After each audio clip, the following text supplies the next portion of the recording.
નમસ્કાર મિત્રો, આપ સૌનું હાર્દિક સ્વાગત કરું છું અમારી યુટ્યુબ ચેનલ પર। મિત્રો, આજે 7 ઓક્ટોબર નવરાત્રિના 5મા દિવસે દેવી સ્કંદમાતાની પૂજા કરવામાં આવે છે। સ્કંદ કાર્તિકેય સ્વામીનું એક નામ છે। કાર્તિકેયની માતા હોવાને કારણે દેવી પાર્વતીને સ્કંદમાતા પણ કહેવામાં આવે છે। આ સ્વરૂપમાં દેવીએ લાલ અને પીળા વસ્ત્રો પહેર્યા છે। દેવી ગોરા રંગની ગૌરી એટલે કે સફેદ દેખાય છે, તેથી તેમની પૂજામાં સફેદ, લાલ કે પીળા વસ્ત્રો પહેરવા જોઈએ।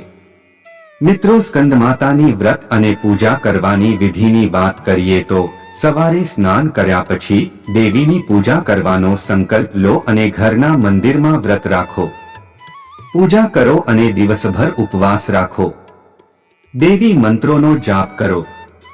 સાંજે ફરીથી દેવીની પૂજા કર્યા પછી ઉપવાસ તોડો। આપણા શરીરમાં સપ્ત 7 ચક્રો છે।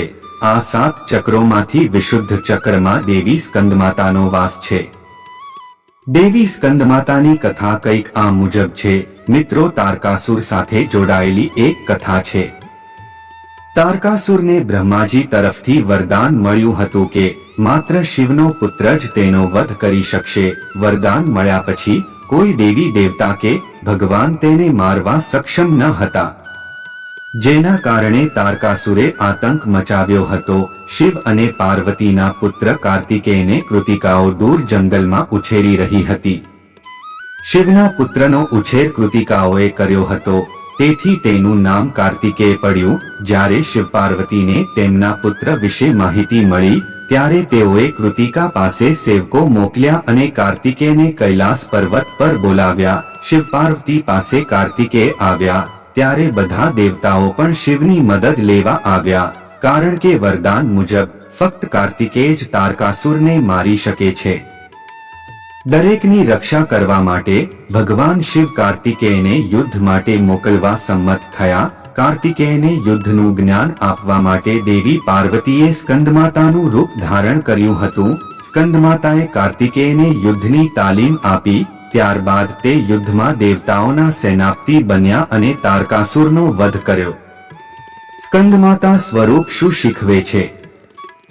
દેવીએ પોતે પોતાના પુત્ર કાર્તિકેયને દેવતાઓની મદદ કરવા તૈયાર કર્યા। સ્કંદમાતા સંદેશ આપી રહી છે કે આપણે આપણા બાળકોને સમાજનું ભલું કરતા શીખવવું જોઈએ। કાર્તિકેય દેવીના ખોળામાં છે।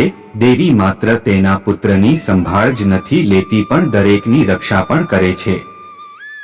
દેવી કહે છે કે પરિવારની જવાબદારીઓ નિભાવીને પણ આપણે આપણા લક્ષ્યોને પ્રાપ્ત કરી શકીએ છીએ। જેઓ સ્કંદમાતાની પૂજા કરે છે તેઓને બાળકો તરફથી સુખ અને સમસ્યાઓ સામે લડવાની હિંમત મળે છે। સમાજનું ભલું કરવાની ભાવના જાગે છે। દેવી સ્કંદમાતાની પૂજા કરવાની વિધિની વાત કરીએ તો ગણેશ પૂજા પછી દેવીની પૂજા શરૂ કરો। પૂજામાં જળ, દૂધ, મૌલી, ચંદન, ચોખા, ફૂલ, કુમકુમ, હળદર ચઢાવો, ઘીનો દીવો અને ધૂપ પ્રગટાવો, કેળા અને મીઠાઈનો પ્રસાદ અર્પણ કરી આરતી કરો। આ છે માતા સ્કંદમાતાનો દેવી મંત્ર। સિંહાસનગતા નિત્યમ પદ્માશ્રિત કરદ્વયા શુભદાસ્તુ સદા। દેવી સ્કંદમાતા યશસ્વિની મંત્રનો જાપ કર્યા પછી કોઈ જાણતા અથવા અજાણતા ભૂલ થઈ હોય તો ક્ષમા માટે પ્રાર્થના કરો। દેવી સ્કંદમાતાના સ્વરૂપનું વર્ણન કરીએ તો સ્કંદમાતા દેવી પાર્વતીનું સ્વરૂપ છે। સ્કંદ એ કાર્તિકેય સ્વામીનું નામ છે। આ કારણથી દેવી પાર્વતીને સ્કંદમાતા કહેવામાં આવે છે। દેવીના આ સ્વરૂપને 4 હાથ છે।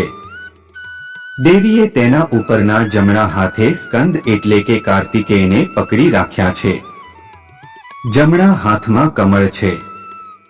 ઉપરનો ડાબો હાથ વર મુદ્રામાં છે અને નીચેના ડાબા હાથમાં પણ કમળ છે। દેવીનું વાહન સિંહ છે। ઔષધિના રૂપમાં અળસી દેવી સ્કંદમાતાનું સ્વરૂપ છે। અળસી એક એવી દવા છે જેમાં એન્ટીઓક્સિડન્ટ, ફાઇબર, પ્રોટીન, ઓમેગા 3 જેવા તત્વો હોય છે। અળસી અનેક રોગોથી રાહત આપે છે। તેનું નિયમિત સેવન ડાયાબિટીસ, કબજિયાત અને હૃદય સંબંધિત અનેક રોગોમાં ફાયદાકારક છે. અળસી આપણા શરીરમાં વાત, પિત્ત અને કફને સંતુલિત કરવામાં મદદ કરે છે. દેવીને કેળું અર્પણ કરવું જોઈએ. કેળામાં મેગ્નેશિયમ અને calcium, vitamin C, potassium, fibre જેવા તત્વો હોય છે. આ કારણથી કેળા આપણા સ્વાસ્થ્ય માટે ખૂબ જ ફાયદાકારક છે. દેવી સ્કંદમાતાને કેળા અર્પણ કરો. સારા સ્વાસ્થ્ય માટે કેળા અને અળસીનું સેવન કરતા રહેવું જોઈએ. તો મિત્રો, તમને આ વિડિયો પસંદ આવ્યો હોય તો વિડિયોને લાઈક કરી ચેનલને સબસ્ક્રાઇબ કરવાનું ભૂલતા નહીં. જય માતાજી મિત્રો.